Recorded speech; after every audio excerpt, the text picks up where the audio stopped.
Yeah. of the current generation? In Nepal, what I see is most of the parents, whether they are Nepalese parents or that they are the American parents, any parents around the world, I think. All of them, they want their children to do good, to work hard, make money, to get better jobs. So they wish for that most of the time, even if the parents are illiterate. So what I suggest the parents provide their children better opportunities as far as is possible, or whatever they can provide. Because some parents are so poor, they just cannot afford to buy the taxi for the children. They are trying. There are cases where some parents just don't care for their children. But parents are always they want the better future of their children. So I think I don't have to give any suggestion to them. They already know about it.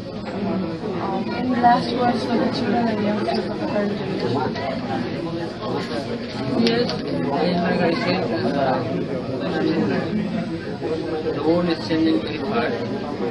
So the way the world is changing, the pace, the world is changing, they have to change themselves also. If they become slow and if the world is changing fast, then they will left behind. So they need to work harder and they need to move fast. I would like to make it short, 5 minutes, right? Thank you. It's my pleasure and honor. Most of my questions it's been answered already, to be honest. This interview and the previous one. There are a couple of things I'd like to go through. The first one is it's a very obvious, kind of obvious question, but we just wanted to put it out there just so that the readers could see it. You were once a student in Cardinal, and you were invited, this time around you were invited as a speaker. So besides the fact, the 15 minutes fact, how did you feel when you were in the podium talking to the students, looking down, where you once were sitting? I was not invited,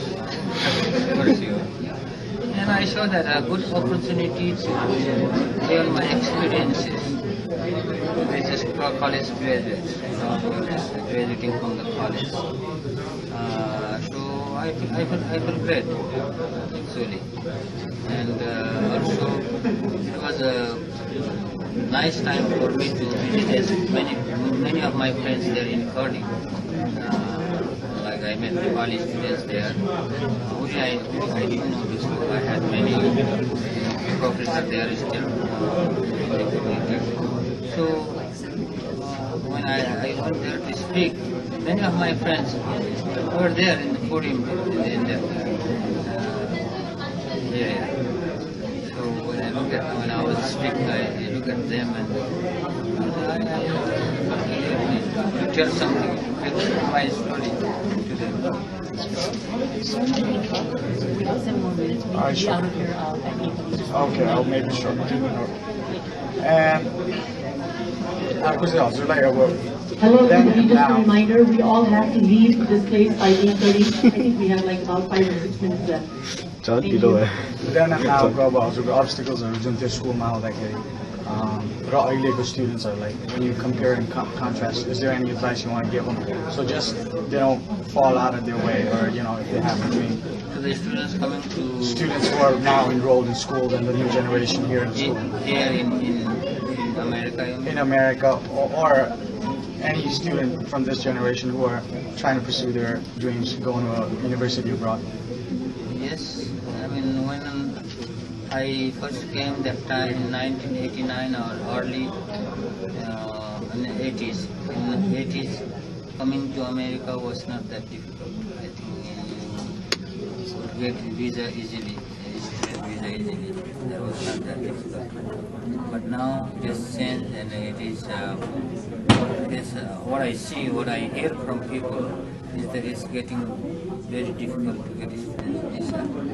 But what I see is, right now there are many colleges actually, many IT colleges, many private colleges, university, even universities in America. What I like to suggest to these young people, young brothers and sisters, is to do some college work there and have this college credit transferred here. So because I think that will save some time, some of their time. And I mean that way it will be easier to get visa as well. I think it is easier to get visa to go to the master's program than to go for the undergraduate degree. That's what I hear from people. So I don't know. I mean, you said you've been traveling around the states. What reaction did you get when you came from East Coast, for instance? As far as I know, as far as I'm concerned and my friends are concerned, a few years ago you were not as known, but lately, like we've been hearing a lot of things about you, a lot of good things about you, reading a lot of good things about you. So what was the reaction like from the people from the East Coast and coming towards the Midwest? Yes, people were excited to see me. I don't know. Yes, yeah, I'm glad to meet you in person. That's something I have found, but I mean, they have made me, great man Tulomanse in Nepali, if you say. I'm not a Tulomanse, but it's nice to talk to many people and share the vision, actually. That's what I did in Washington, D.C. I'm not only speaking to the Nepalese community, I'm also speaking I think we need to wrap up. It is 8:30 and we need to be out of here. to the American communities also.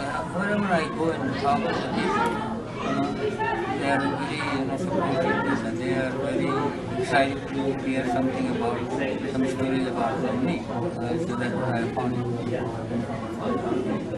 Well, I think we got to wrap up, but maybe I'll email you a couple more questions. Eh?